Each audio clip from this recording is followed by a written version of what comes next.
Contoh soal 16. Siswa diminta mengamati proses fotosintesis, termasuk penilaian A. Kinerja, B. Produk, C. Portofolio, D. Proyek, E. Praktik. Pembahasannya, melakukan pengamatan merupakan bagian dari suatu proyek, sehingga penilaian yang paling tepat adalah penilaian proyek. Karena penilaian proyek merupakan kegiatan menilai peserta didik terhadap tugas yang harus diselesaikan dalam kurun waktu tertentu atau periode tertentu. Tugas proyek dapat berupa investigasi secara sistematis seperti perencanaan, pengumpulan data, pengorganisasian, pengolahan, dan penyajian data atas pokok bahasan tertentu yang berhubungan dengan lingkungan sekitar.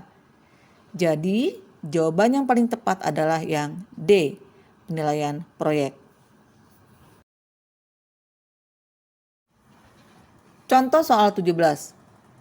Pak Liman adalah seorang guru olahraga. Pagi ini, dia akan mengadakan penilaian praktik berenang.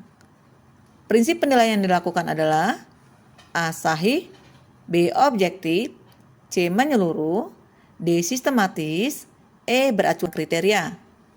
Pembahasannya, tujuan penilaian adalah teknik berenang, sedangkan jenis penilaiannya adalah praktik, sehingga prinsip penilaiannya adalah sahih, yang berarti penilaian didasarkan pada data yang mencerminkan kemampuan yang diukur. Jadi jawaban yang paling tepat adalah yang A, sahih. Contoh soal 18. Bu Linda adalah seorang guru seni. Hari ini, dia ingin menilai kemampuan siswa dalam membuat lukisan. Selain hasil lukisan siswa yang dinilai, teknik dalam menggambar, cara menggunakan alat dan perlengkapan, dan juga sikap siswa dalam menghargai karya temannya juga menjadi acuan dalam penilaian.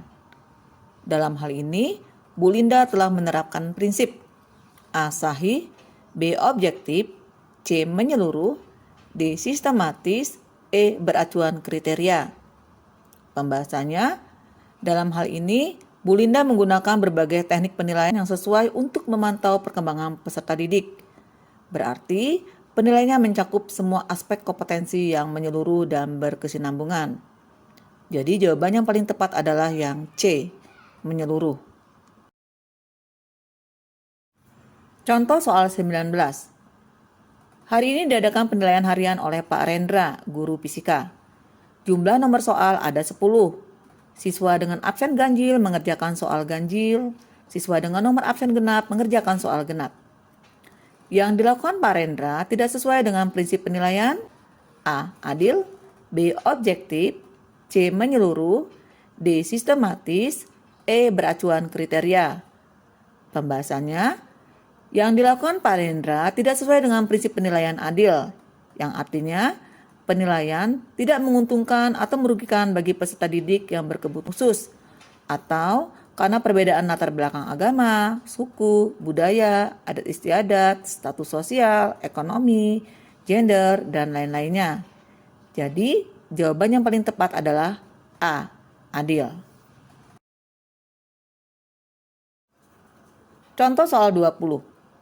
Salah satu indikator yang dapat menunjukkan kualitas butir tes uraian yang baik adalah A. Menuntut jawaban berupa ungkapan pendapat siswa, B. Menuntut jawaban berupa fakta-fakta yang sebenarnya, C. Ditulis dalam bahasa Indonesia yang baik dan benar, D. Ditulis oleh guru yang mengajar di kelas, E. Pertanyaan tidak berupa kalimat yang panjang.